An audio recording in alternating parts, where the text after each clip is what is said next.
To auto racing, NASCAR, Brad Keselowski entered the 2011 season with just one career Sprint Cup win to his name. But tell you what, since then, you can't tell him a thing. Only Jimmy Johnson has won more races than Keselowski's 20 during that span. And Brad, 4 wins this year, which is tied for the series lead. And he's in our studio. He's out of the control room and the producer's chair, and now where he belongs, in the studio. I think the producers are very happy about that, by the way. You did some nice work. You got us to break on time. It was not so bad. Good. All right, so you won at Daytona this year. You won at Talladega. You've already got the points championship back in 2012. What's next on the Brad Keselowski bucket list? What do you want? I want the points championship this year. Again, give me right now. Yes, you know, I think in sports, when you win one of anything, maybe it's a game, a race, a championship, whatever, it's great. But there's always that feeling of validation only after you win the second time. And so I feel very fortunate to have won one championship. I'm extremely proud of it. But the second one, to me, is always special. The second win for me was very special, just to win an individual race weekend. But I want to win a second championship, and I think that would be a huge accomplishment. You're in great position heading into the chase about a month from now. I want to go back to the last race. Watkins Glen, you and Martin Truex Jr. tangled a little bit. I know you apologized in a way. Tell us what happened there. Well, you know, road course racing, we were all going for the win on the last lap, and he made a move, and I really wasn't anticipating it, and I had already committed to the lane I was in, and I just got in the back end of Martin, and he spun out. I felt bad for him. He would run a good race, and he was in position to have a shot at winning just like we were, and it didn't come together. I don't think there was any malicious about it, but obviously he wasn't very happy about it. Yeah. I don't know. What was his reaction after the race? I think, you know, he thought it was my fault for sure, but, you know, that was kind of the extent of it, yeah. But you extended an olive branch, right? Tell us a little bit about it. Well, you know, when you have Miller as a sponsor, right, you got free beer, and you say, well, you know, gratitude, be a little bit gracious. It wasn't, of course, how I wanted to see it end, so I brought him a case of beer.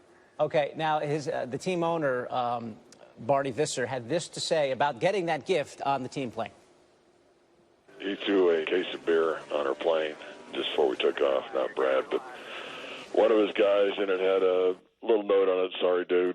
Nobody would drink it. They called it blood beer. I told one of the guys, well, why don't you take it home? And he said, no, man, that's blood beer. I'm not touching that stuff. And with all the stuff that the guys have been through this year, all the goofy things that have happened, then have that one happen. I mean, we thought we had a shot. Martin was setting them up and getting ready to go, and we got done. All right, so they didn't drink the beer. They called it blood beer. What happens now? I don't know. I mean, that's for him to figure out. You know, I feel like things are going to happen on the racetrack, and, you know, when they're on purpose, that's one thing. When they're not on purpose, that's another thing. So as long as you can, you know, I think, differentiate between the two, and so that's kind of how I feel about it. Now, listen, you had another situation in Watkins Glen in practice in late July. I guess your brakes gave out on you? Yeah. We have some video of this. Tell us exactly what the feeling is like when you lose the brakes. I can only tell you it's maybe the most horrifying thing you'll ever feel in a race car is going down into a corner. You've committed as deep and as hard to the corner as you can to make the maximum lap time and the most speed, and something on the car fails. And so for us, we were testing in Watkins Glen, New York, getting ready for the race that was coming up a week or two after, and the brakes failed. And when that happened, you're not going to make the corner. In fact, you're going to hit the wall very hard. And I had a second or two to think about it and see the wall coming. I hit the wall at about 90-some mile an hour and came to a complete stop, which is a massive hit, whether it's in a race car or in a street car. So, you know, knock on wood, I'm glad to be here today still. No after effects from the crash? Oh, yeah, I was sore. You were? Yeah, you hit anything that hard, you know. Those are, you know, anywhere from 40 to 60 G hits, and those are big hits. Before I let you go, it's almost college football season. I know you're a Wolverines fan. You were at signing day with Jim Harbaugh and all those celebrities. What would Jim Harbaugh be like as a race car driver? Oh, God, I think he'd be great. I think he'd be incredible because he's an incredibly progressive guy. He's thinking one move ahead all the time. And, of course, he's in great physical shape.